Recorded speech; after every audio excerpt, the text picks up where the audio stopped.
One, two, three, four.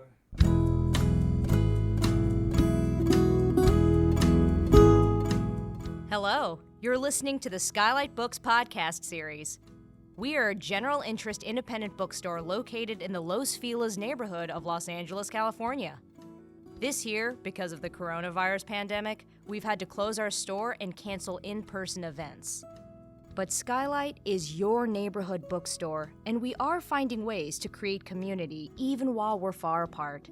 In the coming weeks, we'll be putting out lots of new audio content to help you discover new books, connect with authors, and check in with your favorite booksellers.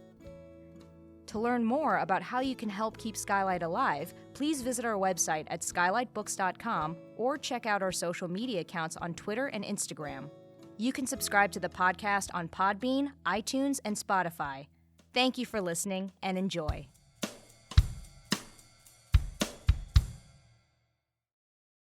Hello, lovely listeners, and welcome back to SKYLIT. This is the SKYLIT Books podcast series, and I'm your host, Maddie Gobbo, the events manager here at SKYLIT Books. You may hear my voice is a little bit muffled today. I am in the store. I am wearing 2 masks. I am packaging packages. So I'm going to be kind of hanging out in the background today and let our fabulous guests kind of throw a little audio party for you while I am, being my little worker elf self. But I'm so glad we have a star-studded lineup, all celebrating Rich Ferguson's new book, which is called Everything is Radiant Between the Hates. And Rich Ferguson is going to be in conversation today with Heather Woodbury, J. Ryan Stradal, and Gayle Brandeis. I will tell you a little bit more about them in just a second, but first I wanted to say a few words about the store. So we've been closed for a couple of weeks, and we're reopening to in-store browsing on Wednesday, February 10th. So we will be reopening. If you wear a mask, you sanitize your hands, you do all that good stuff, we will let you in to touch the books. So be good, and you'll get to be shopping here at SKYLIT again very soon. All right, so without further ado, I will introduce our featured guest today. Pushcart Prize nominated poet Rich Ferguson has shared the stage with Patti Smith, Wanda Coleman, Bob Holman, Moby, and other esteemed poets and musicians. Ferguson has been selected by the National Beat Poetry Foundation to serve as the State of California Beat Poet Laureate. Woo! Yeah, everybody's cheering. He is a featured performer in the film What About Me, featuring Michael Stipe, Michael Franti, Katie Lang, and others. His poetry and award-winning spoken word music videos have been widely anthologized, and he was a winner in Opium Magazine's Literary Deathmatch LA. He is the author of the poetry collection Eighth and Agony and the novel New Jersey Me. Ferguson's newest poetry collection, Everything is Radiant Between the Hates, is available now on Moontide Press. That's right. Bark about it. It's very exciting. All right, and in conversation with Rich today, we have Heather Woodbury. Heather Woodbury is a writer-performer known for her unique novel-sized serial performances. Critically distinguished in the New York Times, the Chicago Sun-Times, and on NPR, her performances capture the pulse of people living their lives in the sweep of history. In addition to numerous stage productions in the US and Europe, her works are published as novels and broadcast as podcasts and radio plays, all the different media for your enjoyment. Oscar-nominated director Deborah Granick is adapting her episodic drama As the Globe Warms as a multi-actor production. She is currently at work on My Year of Living Outlandishly, a fan site fictive memoir. All right, and another guest today. We have such a great lineup. J. Ryan Stradal is the author of New York Times bestseller Kitchens of the Great Midwest, which you may have celebrated here in person at SKYLIT back when we did those events in person, and national bestseller The Lager Queen of Minnesota. His debut, Kitchens of the Great Midwest, has been translated into 12 languages and also won the American Booksellers Association Indie Choice Awards for Adult Debut Book of the Year. It's delicious, it's delightful, you should get a copy. It also won the Southern California Independent Booksellers Association Award for Fiction and the Midwest Booksellers Choice Award for Debut Fiction. I mean, when you've got 3 different regional bookseller associations loving up on your book, you know it's good. The Lager Queen of Minnesota, his second novel, was an instant bestseller, won the 2020 Willa Award for the year's best contemporary fiction, and was a finalist for the 2020 Heartland Booksellers Award. His shorter writing has appeared in the New York Times, the Wall Street Journal, the Guardian, Granta, Hobart, the Rumpus, and the Los Angeles Review of Books.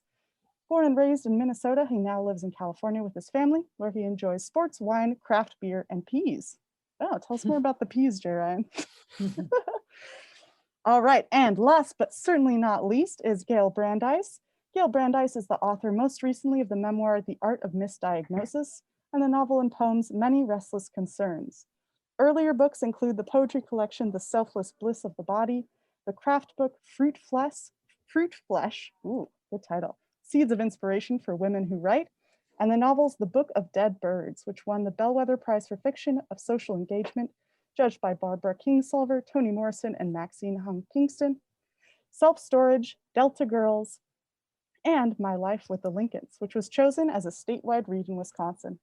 Her poetry, essays, and short fiction have been widely published in places such as the New York Times, the Washington Post, Oprah Magazine, the Rumpus, Salon, Long Reads, and more, and have received numerous honors, including a Barbara Mandingo Kelly Peace Poetry Award, notable essays in Best American Essays 2016, 2019, and 2020, the QPB Story Magazine Short Story Award, and the 2018 Multi-Genre Maverick Writer Award.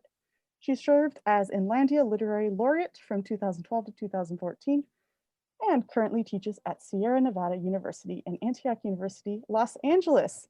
All right, everybody. Wow, I had to take a lot of breaths. You've all had incredible publications and awards, and I'm so happy to have you all here. Rich, Heather, J. Ryan, and Gayle, welcome to the podcast. Thank you for joining us.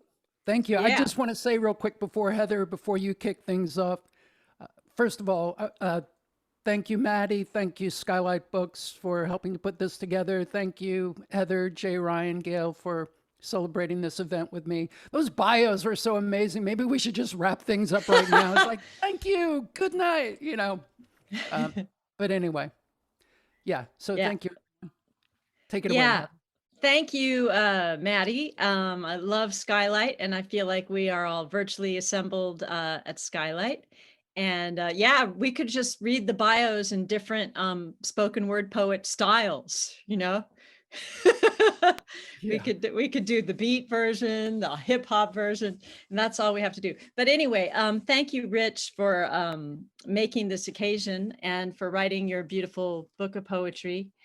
And first off, I'd just like to go to the volume and how you came to that volume of poetry. And perhaps you can just let us know how you first sort of came to the first poems that you wrote in the volume, and then you could then we could go on. And I understand that the later poems were actually sort of added in because it was going to be published in September and then was postponed into January. So I'd just like to know about you know, sort of how you met those poems and what that was like.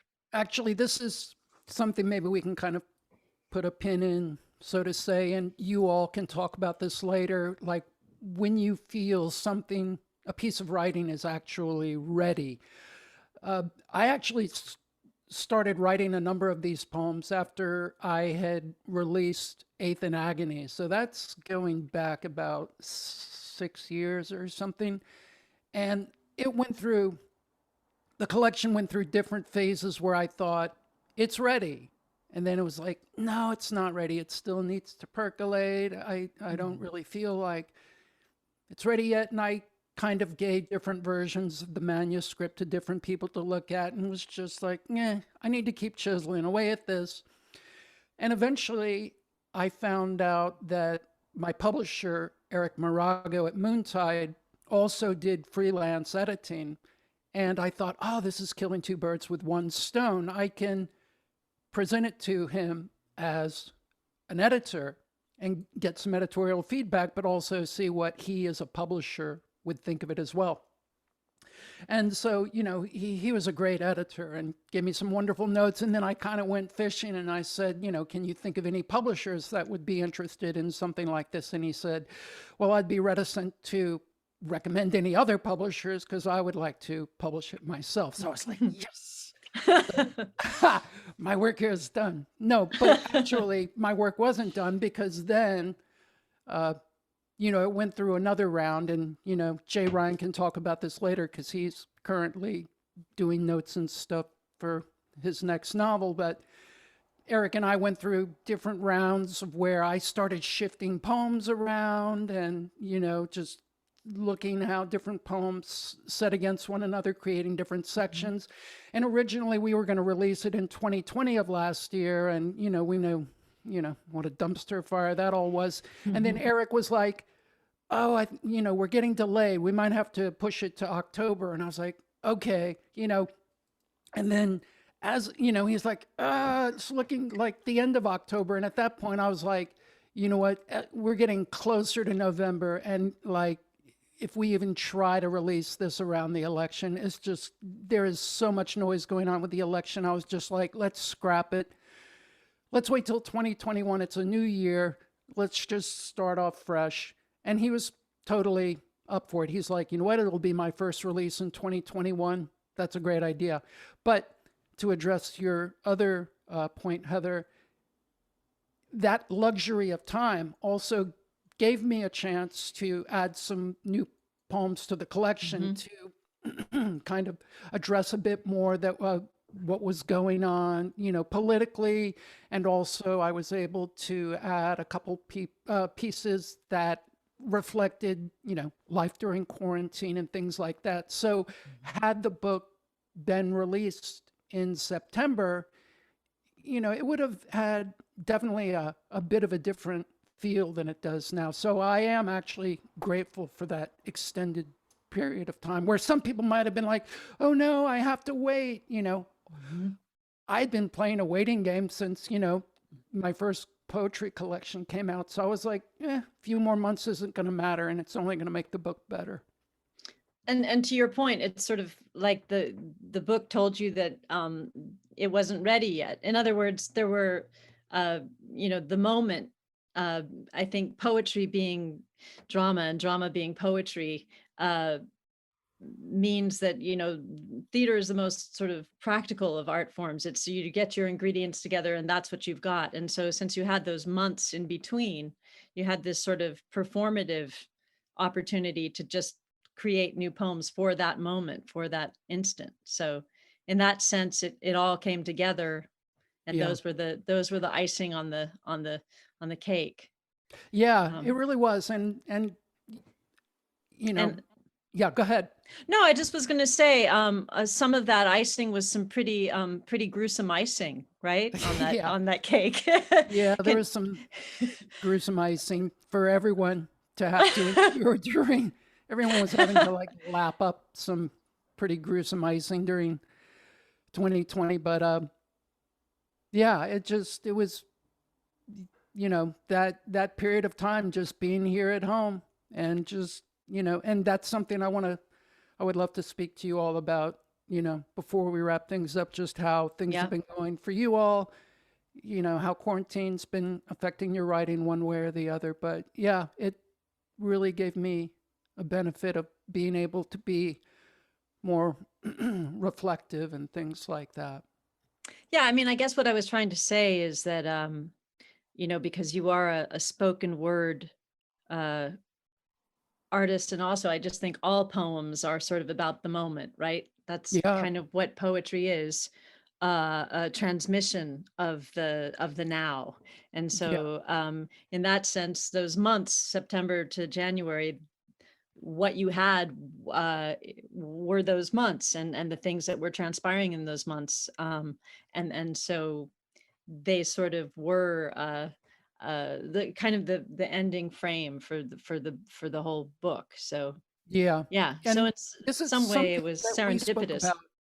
Yeah. And this is something, Heather, that you and I spoke about. And, I would love to hear your thoughts. That luxury of time also gave me a chance to feel how certain poems lived in my body. Because, I would kind of walk around my little apartment here and kind of going through some of the pieces. And for me, I do a lot of editing by speaking the words, and if things sound clunky on the tongue, I can either then go back to the page and edit and so use my voice, use my body to kind of embody the piece, hear how it sings when I say it out loud, use those as editing tools. And sometimes, some poems just won't work if it just doesn't live inside me, if it doesn't sound the right way. It's just like, yeah, gone. And I know you as a performance artist, Heather, and I've seen you, embody your words. I mean, how is it for you with like how you go from writing to embodying work to putting it out into the world? Well, I guess for me, it's almost like the occasion demands that I show up, and then that's when all of the words and all of it comes together. That's when it's almost like my body is the glue, that puts all the different pieces together, and makes it one, makes it, e pluribus unum. Yeah. Yeah. And this leads me to my next question here. We're going to just talk for a little minute, and then we're going to open it up to fabulous Gayle Brandeis and Jay Ryan. Speaking with them. Yeah. So we just kind of wanted to get a few questions over the transom of the fabulous Richard Ferguson before he pays too much attention to everybody else. So yeah, I mean, about that performer's body, and I feel like the body is very present in your poetry, the rhythms of the body, the worker's body. I had a friend once say, don't tell me you don't use your body to make money. Everybody uses their body to make money. Even the executive sitting behind the desk all day is using his body to make money. And so I'd like to talk about that in the work, in terms of like the body of work kind of also comprising the worker's body and the performance body, and how that is almost like the bridge to those two bodies. Yeah. Well, I'm going to talk about the sort of the performance body first. And, I've been hearing, like, usually when I perform, I'll memorize pieces, and because I don't like to hold paper when I'm performing. But here online, and we've been doing this for, almost a year now. It's like that impetus to memorize pieces when I can just have them on my computer screen and sort of cheat and look, because it kind of feels like a cheat sheet, like doing things. That desire to memorize has not been as hungry as when it's like, okay, you got to go perform in public. You really need to have this stuff memorized. So at a certain point, I was feeling like I was kind of like losing my edge with like memorizing work into the body. So I started getting into like memory training, and I've been doing like an online memory training and reading this one book called, it's like Moonwalking with Einstein or something. But one of the things that the memory training talks about, and it's kind of what I was sort of doing intuitively when I would memorize, but kind of storing parts of your work, assigning them into like different places in the body or with different gestures. Like if I'm memorizing a particularly long piece, I might have a gesture. And for those of you listening on podcast, I'm sort of doing a kind of a flick of my hand right now. But that flick of my hand might, like, it's a muscle memory that would carry me. It would sort of be the signal in my head that's like, these are the starting lines for this next huge chunk of the poem. And that one movement of the hand launches you into the next section. And then the body and mind kind of work together to get you through that next section. And then the muscle memory kind of remembers what the next gesture is. I do that. And then it kind of, so I'm very fascinated by that whole thing about like when memorizing or whatever, whether it's poems or whatever, like you can, like if you are actively doing it, you can have parts of your right. And that's how they, like back in the ancient days, Greeks and stuff, when, before they had writing, they would like memorize things and tell these stories through the ages and, commit these things to memory. So really fascinated by that. So beyond that, there's the working body that, as you all know, that the body that literally has to sit down and sit in one place and be committed to that working body just working on the work, which requires us to spend many hours just being in one place and committing ourselves to being in that place. And just, like Jay Ryan was saying before the podcast started, and he can talk about, but, he's working religiously at his latest book every day. And, we as writers, that's a lot of our working body, just committing ourselves to being in that chair and working away. And it sounds like, though, pacing back and forth and putting it through your body, it's almost like your body is the next draft. Your body is a word processor, right? That's a beautiful way of saying. Yeah, that's actually a really beautiful way of saying it, because once I have something on the page, I have to be moving to memorize. Like I'm either having to go for walks or, sort of assigning certain parts of a piece to a gesture or something. So I have to be moving. When I'm writing, I'm sitting and working. But once, like you said, it goes to that next step, I have to be moving around. And maybe it actually comes into your body first, and then you have to sit down and channel it through. And, it's almost like this back and forth, right? Yeah. I mean, that's also for me. I don't know about you, but sometimes I have to, there's a tactile thing to writing with the pen, and then it goes, then you type it in, and then that's another thing. And it used to be different back with the old typewriters with the nice staccato sound. Those great sounds. You couldn't redo it. You just had to deal with the typos. Sometimes the typos were better than the original writing. Yeah. Okay. And also I memorized by image, picture. It's all picture stories. And so I wanted to just touch on all the imagery and all the sort of the symbols and the sensuals in your work. The flowers, the blood, the signage, the shops in the malls, the advertisements, all this whole sort of mix of the sacred, dare I say, slightly Catholic, my dear. Yeah, well, that's recovering Catholic, yeah. Yeah, once a recovering Catholic, always a recovering. Yeah, and the profane, of course, and especially sort of the Hollywood advertisement, buy this blender kind of. Right. So there's always kind of like, I don't know, an infomercial playing in the back there sometimes. Well, I did major in advertising and public relations in college, so I guess that's like, yeah, Rutgers.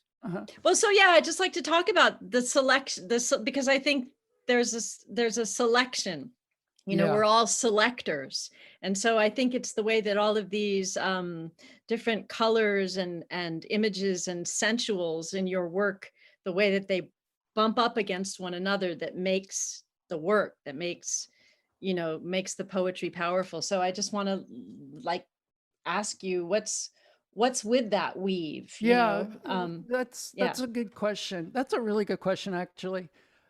I think a lot of it comes from some of that, lapsed Catholic stuff. Definitely a lot of the kind of, religious iconography or whatever that comes from strains of that.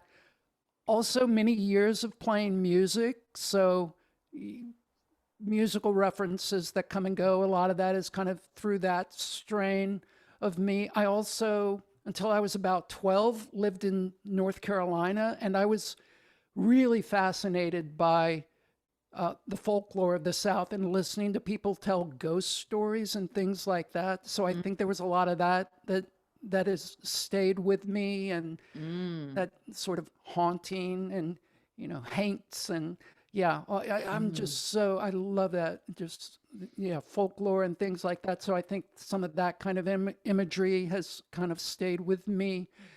And, LA, which is just imagery everywhere. And, I had a love-hate relationship with LA. When I first came here from San Francisco, I told myself I'd give it a year, lasted 9 months, and I was like, I'm out of here. I disliked LA so much, I bought a one-way ticket to London, and I was just like, I'm gone.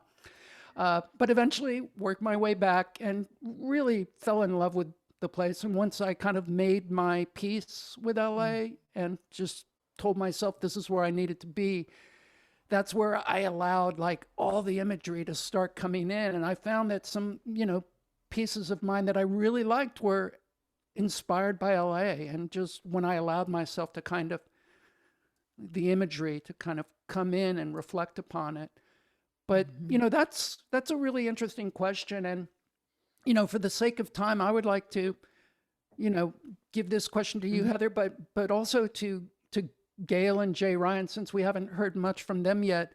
If I just think this is such a wonderful question you've asked, Heather, as far as like that storehouse of images, or if you feel that you like in your writing, if you find that you're coming back to certain themes or certain imagery keeps popping up in your writing or whatever.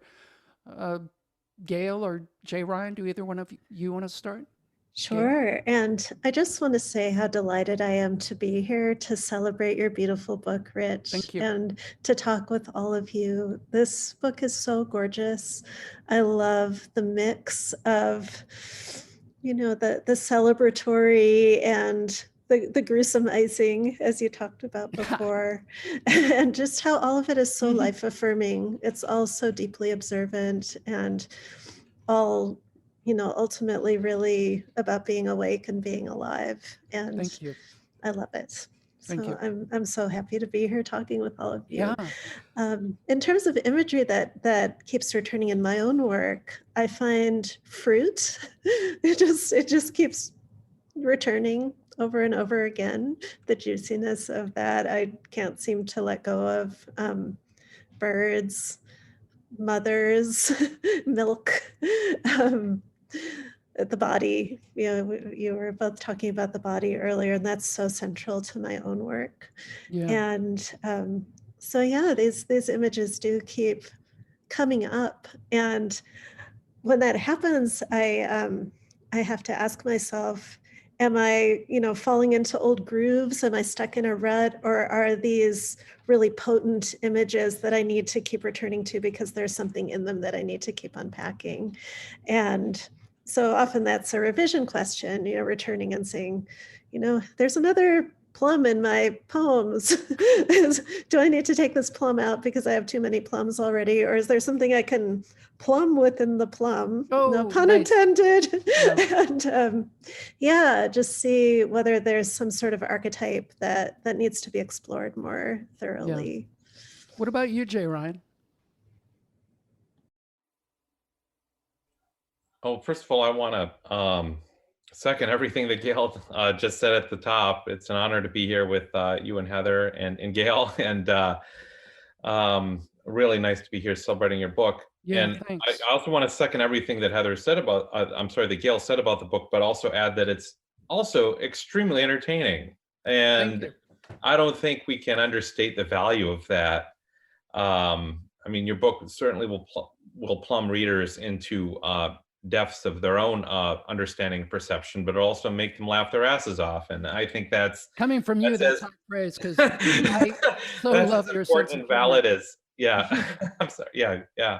But yeah, that's not always the what's the word, the first line in a description or a summary of a book, or the one that I think publicists or editors might think will sell a book, but I enjoy it and I value it, and thank you for bringing that to poetry and literature. And you do it in your performances as well. There are such a nice mixture of emotions that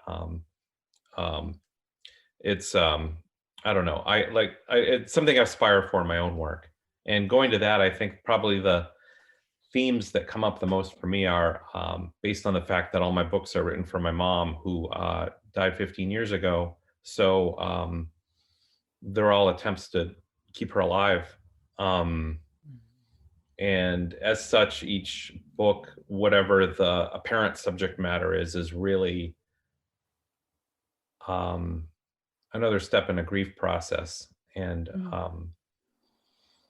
a recounting of my own experience with loss, and telling the stories of the provisional families that emerged in my life at various points to bridge that gap. Yeah, you had mentioned before we started the podcast, talking a little about your eventually to be released next novel. I was wondering if you could maybe share with the listeners a little of what you were talking about, what it's going to be about, what's going on right now with where you are with things. Oh, that's very kind. Yeah, at present, I'm working on my third book, which is currently titled Saturday Night at the Lakeside Supper Club. And it's set in the upper Midwest, once again, as a lot of my books are, and as all of them are, a lot of them. As all two of them so far are. And yeah, it's set mostly in restaurants, which has been difficult because I haven't gone to any. I've managed to do the research for this book entirely over email and phone conversation.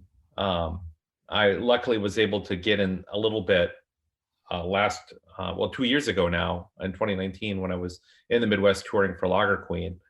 But since then, it's been a dry well in terms of boots on the ground experience for obvious reasons. So I've had to be very content with inhabiting my own memory in terms of stocking the descriptions that inhabit this narrative. Actually, I don't want to steer things too much in a different direction, but this really kind of fascinates me.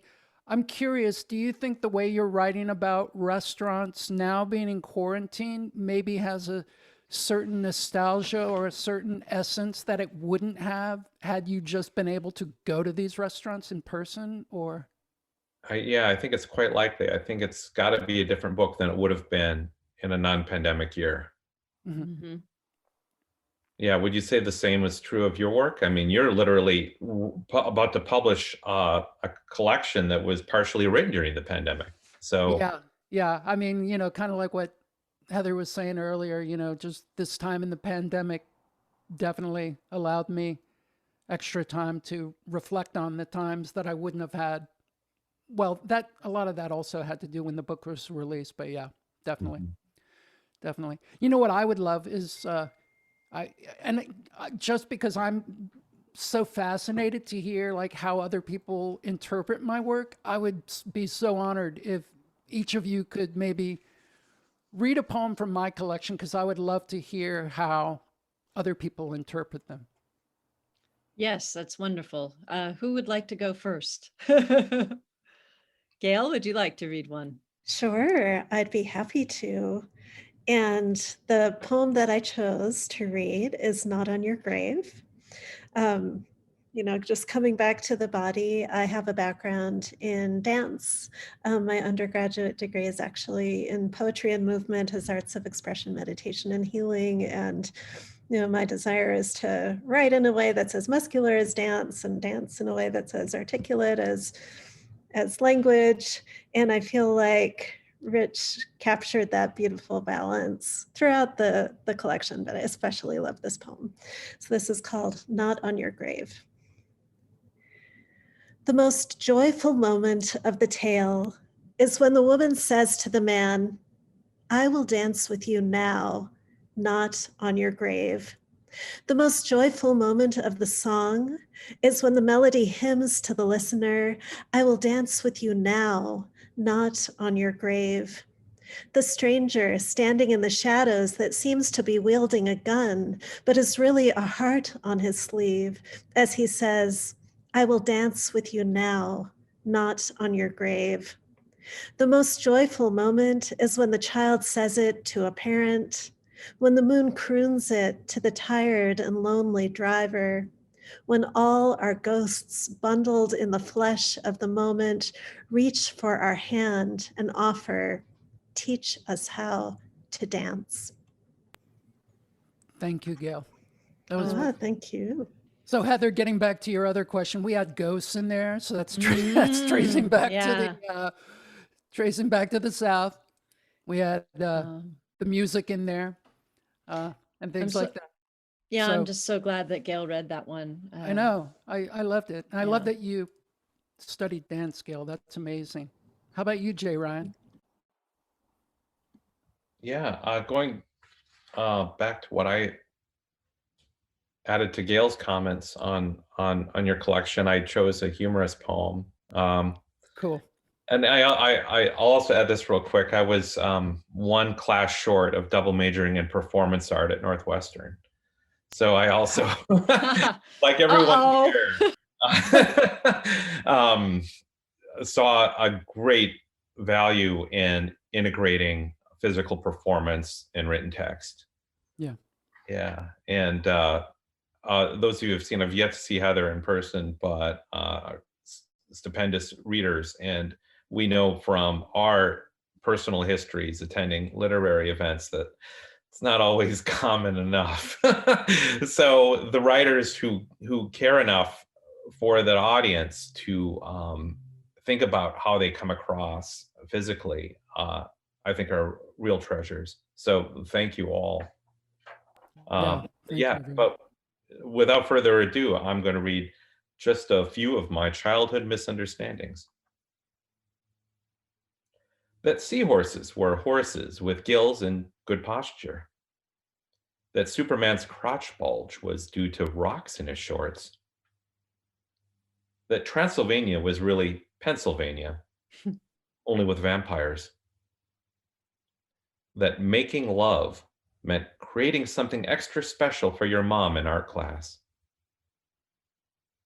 That giving someone the middle finger meant chopping off your own finger and giving it to someone that really pissed you off.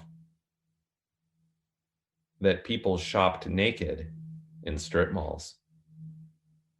That when girls complained about their periods, they were super upset about their punctuation. That every step I took involved the risk of encountering cartoon quicksand. Nice. Thank you, Jay Ryan. Yeah, thank you.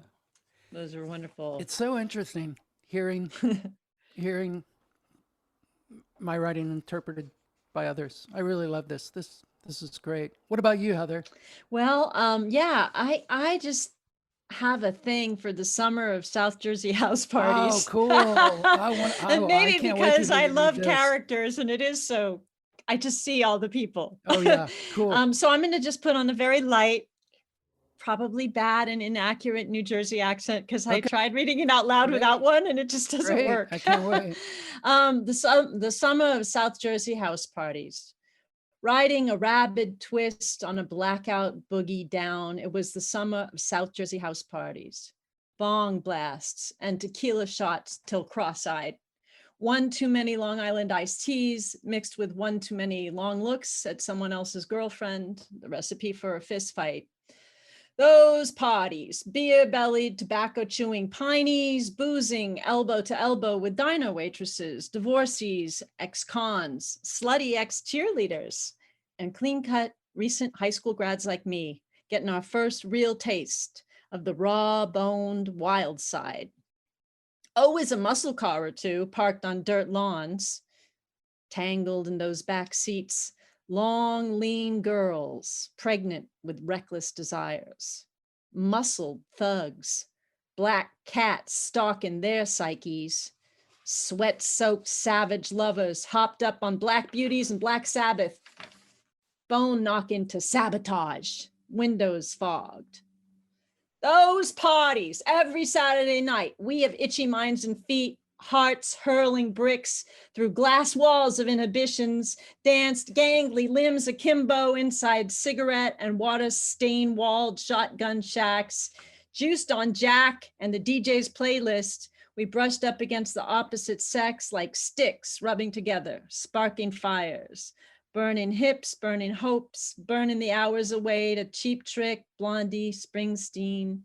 Kisses tasted of Stoli, Banaka, Marlboro, hand jobs, blow jobs, illicit affairs in shadowy backyards. The moon-washed night air wreathed any wrongdoings in hibiscus and cricket symphonies. Our collective exuberance, synonymous with our fashion sense. Badass bomber jackets, brightly colored short shorts, frilly bras stuffed with tissues and socks, Led Zepp t-shirts, sleeves hacked off. The summer of South Jersey house parties. Some like me would soon go off to college. Still others to trade school or the military. The rest remained stuck in town, drunk and stumbling from one house party to the next, dancing to Skinner, Stevie Wonder, Donna Summer. Last dance, last chance for love. Yes. Woo. So, Wow. Thank you, Heather. That was No, so great. Do you have a like a lightning round question or two for everyone? I'm not sure how well, much time we have left. just sort of like to take the pulse of the moment of you know, like your question has been, what's it been like being on lockdown?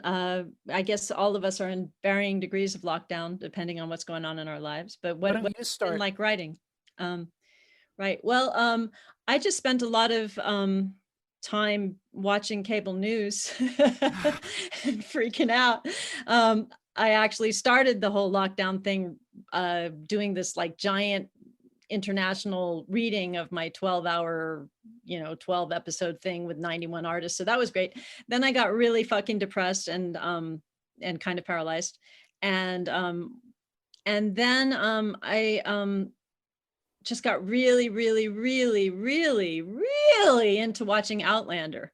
And so then I sort of started getting fascinated by the whole Outlander community and all of the fan sites and all the people that were just talking about it and all the people that were writing critical essay books about it. And anyway, so then I sort of started writing about that. And that I've sort of created this fan site fiction where I'm making up a novel about the people who have fan sites about Outlander. Nice. And yeah, so in a way that was like but to me it's about kind of to what Jay Ryan was saying about being in this imaginative place where there are these like windows that pull you into stuff, and sort of how our imaginations sustain us, help us disassociate, and also actually bring us back to confront reality. Oh, that's beautiful. What about you, Gayle? What's going on? Oh gosh, I feel like I have finally gotten my writing energy back after many long months. I got pretty sick kind of early in the quarantine process with presumed COVID. I couldn't get a test until I'd been sick for over a month and have continuing stuff going on from it all these months later. And part of that whole experience came with a lot of brain fog. And I wasn't sure I'd ever write again, which was scary because writing has been at the core of my identity since I was 4 years old. And I was just kind of in this haze, and it's been clearing. And I've been finding joy in the writing process again, which has been lovely, especially because the last 2 books I wrote were pretty heavy. The memoir about my mother's suicide, and then the novel and poems narrated by the girls and women who were murdered by Countess Bathory. So not really light material. And I'm finding that my writing is moving into strange places now, more speculative places, which I guess, since the last book was narrated by ghosts, I had sort of leaned in that direction. But it's been fun just to see what weird things are emerging now that the fog has cleared a bit. Yay, fog lifting. How about you, Jay Ryan? Brooke and I had a baby in December 2019, so I've got a 13-month-old now, and that's been very all-consuming in good ways. So it's really dominated my emotional infrastructure. Certainly the pandemic, the quarantine have affected us a great deal, but I think being home alone with our small child for the last 13 plus months has been ideal in some ways. We're in any case, we're making the best of it, and we're both getting a lot more time with baby Audie than we would have I would have gone on a paperback tour last summer. And although I would have liked him to come with, I don't know how practical it would have been, even in a normal year. And instead, now I think there's, Brooke and I have seen him every day. We've only had a babysitter for him once. And that was, like February 2020. So yeah, it's been something, watching this young human take in the world and translate it for us. So yeah, it's hard for me to look upon the pandemic outside of that filter. Yeah. I think just to take Heather, the go for it. reins, just to take the reins back as a kind of final thought, and whatever other final thought you were about to say. So what's up with you? How are you, Rich? Like, how's the moment? What's the pulse of your moment? I'm teaching online. I'm teaching fifth grade. So that's, and gosh, come this March, it'll be a year of teaching online. So that's been a whole other world. And, it's really tough for the students, because they're like sitting in their rooms and they're surrounded by their toys and different things. And, some of the students, it's really difficult for them to focus, understandably, because some of them are just lying around in bed. And, so it's challenging, but, we're all making the best of it. And some of the students, I really just admire their focus and their tenacity, and they show up and they're going above and beyond the call of duty with getting their work done. And I really look forward to seeing them in person, again. I don't, and I have no idea when that'll be, but that, kind of like what Jay Ryan was saying with having a child, and I have a 4-year-old daughter, but, my students are, they're kind of like my 27 children that I see regularly every day. And, so that takes a lot of time and energy, but it's good.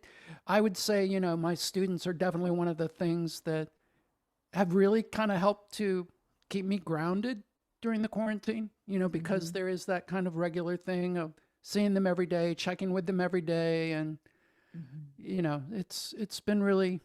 it's been really good. Well, it's a lot of work. It's good work, and I'm grateful to be working. And, and then writing,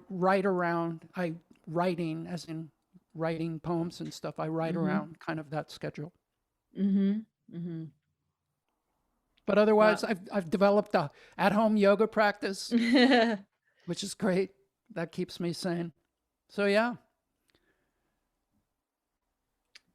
Yeah, well, what a spectrum there, from struggling with illness and body and birth and baby and raising your poems up as you sort of try to educate and raise up these children. Yeah. Well, we're all doing our part, to elevate, to raise families, raise the word. It's all good.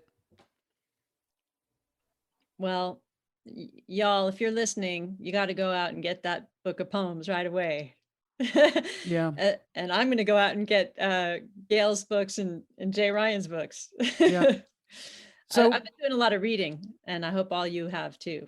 Yeah. Maybe real quick, go around. Where can people find you all online and everything, Heather? Why don't we start with Gayle? Okay. Let us know. Oh, Where sure. can people find you? Yeah, they can find me at my website, GayleBrandeis.com, GayleBrandeis, and social media under the same name. So I'm pretty easy to find. Cool. Jay Ryan? Same here. Not a lot of J. Ryan Stradals out there. JRYANSTRADAL.com, and social media, same tags. Yeah. I'm at rich-ferguson.com. There's a well-known magician named Rich Ferguson, so I think he's maybe like a couple Google hits above me. So if you do Rich Ferguson, do Rich Ferguson poetry. Someone once wrote me and they were like, "I didn't know you did magic," and I'm like, "It's not that Rich Ferguson, man. You do magic though, Rich. Yes. Yeah. He's a very nice guy, though. We've actually been in touch. But yeah, I'm on Facebook, Instagram, blah, blah, blah, blah. What about you, Heather? Same thing. Heather Woodbury, bury in the ground, not like the berry. Yeah. All right. Well, I'm going to pop back in. Thank you all so much. This has been a treat and a delight. And it's really wonderful to hear you all celebrating Rich's work. It's so generous of you all to have read his work for him. I know that's a dream of mine someday. I'd love to have a bunch of friends sit around and read my work to me. So thank you for being here today. Before we go, is there anything else you all want to say? Any other thoughts or upcoming events our listeners should know about? Heather, do you have any current things that are going to be coming up with those productions you spoke about? Well, you can check out As the Globe Warms panelpalooza.com. I may that's you can still obtain the videos of those if you choose. Otherwise, you can check that out. I may do it again, kind of like a Bloomsbury, until climate action actually happens. Yeah. I mean, a Bloomsday event, not Bloomsbury, Bloomsday. I'm getting senile. Yeah. J. Ryan, Gayle, do you have any events coming up? Yeah, I've got a conversation with author Sarah Langen next Thursday with Run for Cover bookstore out of San Diego. She's the author of the new book, Good Neighbors, which is absolutely wonderful. Nice. Gayle? And the very same day, next Thursday, I'll be in conversation with Andromeda Romano Lax and her amazing new novel, Annie and the Wolves, which is a time travel book about Annie Oakley. And it's amazing. And I actually had the opportunity to play Annie Oakley in a community production of Annie, Get Your Gun. It's how I met my husband. He was my co-star. And so I'm excited to talk with her about that. Nice. Actually, that very same day, I will be in conversation with myself here at home. So you don't have to tune in. Maybe we should. Maybe we should. No, I have little things coming up from time to time, but nothing I need to plug right now. All right. Well, thank you all again. Rich, Heather, J. Ryan, Gayle, it's been great having you here on the podcast. I hope we get to have like a real party in person very soon. Hopefully maybe this fall. Who knows? Fingers crossed. Yeah. So thanks again, everyone. Thank you, SKYLIT, Maddie, Heather, J. Ryan, Gayle. I'm truly honored. Thanks everyone for listening. We'll catch you on the flip side. Take care, everyone. And get out there and get your copy of Everything is Radiant Between the Hates by Rich Ferguson. We've got it on our website, skylitbooks.com. Thank you for listening to the Skylight Books podcast series. Please don't forget to visit our website at skylitbooks.com and make sure to follow us on Twitter and Instagram. Also, don't forget to subscribe to this podcast for more author talks and bookseller conversations. You can find us on Podbean, iTunes, and Spotify. Stay safe and healthy, and we hope to see you back in our store soon. I see